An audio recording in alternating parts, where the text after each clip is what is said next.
यो सिनोविज finally इतने time बाद मैं लेकर आ चुका हूँ बुले इंचार्ज का नया चैप्टर।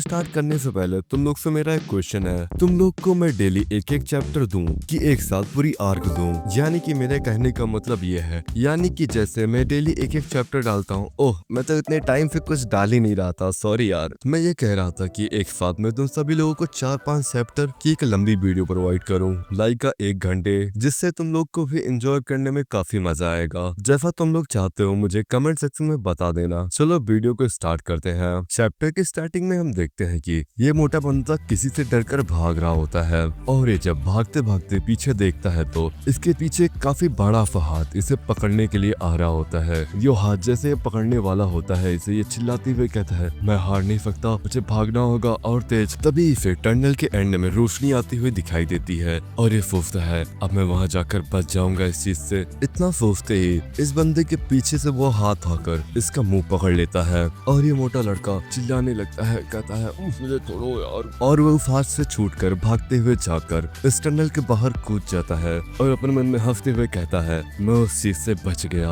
और ये जैसे ही नीचे जा रहा होता है ये रियलाइज करता है कि द्विगुण काफी गुस्से में इसे पंच मारने वाला है, और जब ये सामने देखता है तो द्विगुण काफी गुस्से में और इसके सामने बहुत बड़ा सा दिखाई दे रहा होता है, और वो पंच जैसे इसे लगने वाला होता है तभी हम सभी लोग प्रेजेंट में आ जाते हैं। ये सब तो बस इस मोटे बंदे का एक सपना होता है। द्विगुण इसे उठाते हुए कहता है, ओए हरामखोर, उठ भी जा।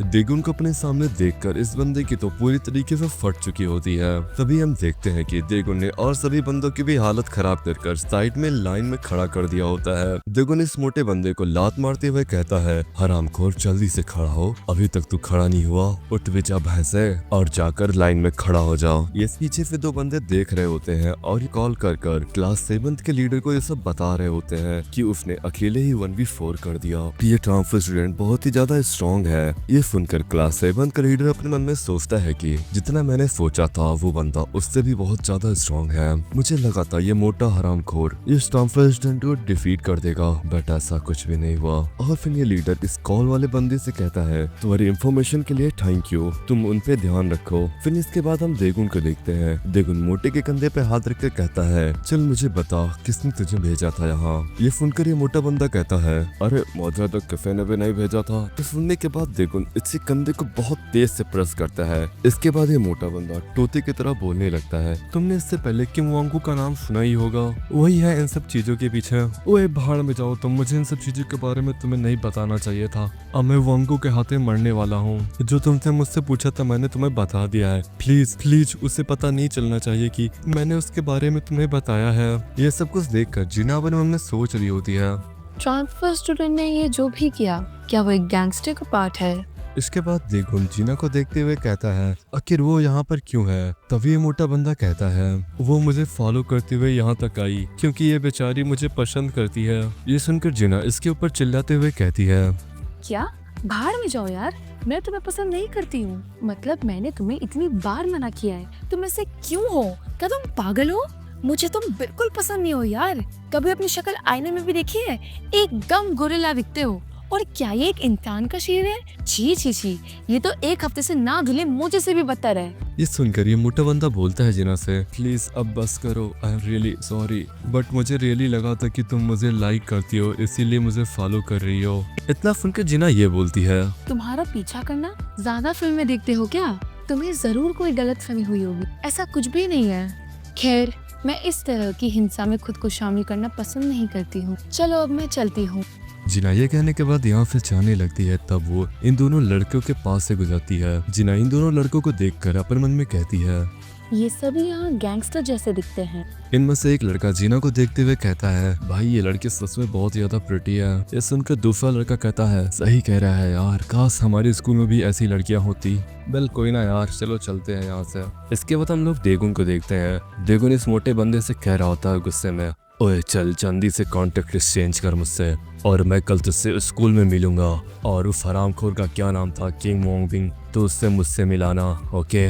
तुझे मेरी बात समझ में आ गई हरामखोर। ये सुनकर मोटा बंदा बोलता है, हाँ मैं अच्छे से समझ चुका हूँ। इसके बाद हम लोग नेक्स्ट डे स्कूल का सीन देखते हैं, जहाँ पर देगुन क्लास में बैठकर सोच रहा होता है। 3 क्लासेस पूरे हो चुके हैं बट अभी तक उस हरामखोर ने मुझसे कांटेक्ट नहीं किया। देगुन के फोन पे यांजुमिंग यानी कि इस मोटे भैंसे का मैसेज आता है, देगुन I am really sorry but डोंगमिंग कहीं स्कूल में दिख नहीं रहा है, मे भी शायद वो आज स्कूल नहीं आएगा। देगुन मैं सच कह रहा हूँ, मुझ पे बिलीव करो। इसके बाद देगुन अपने सीट से उठता है और अपने मन में कहता है, वो हरामखोर अब मेरे पास नहीं आने वाला है तो चलो ठीक है, मैं खुद उसके पास चला जाता हूँ और मैं उस हरामखोर के मुंह के पास जाकर कहूंगा किंग वोंगबिंग को कॉल करे।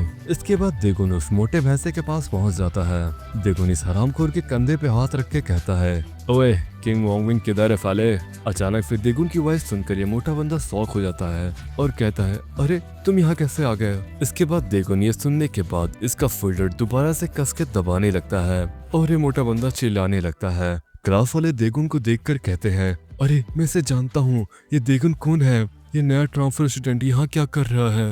अरे कोई देगुन से जाके कहो कि वो उसे छोड़ दे। तभी देगुन के पीछे से बिग सूजी आ जाती है और वो यहाँ आकर देगुन से कहती है, अरे तुम्हारी प्रॉब्लम क्या है, तुम दूसरे क्लासरूम में हंगामा क्यों कर रहे हो।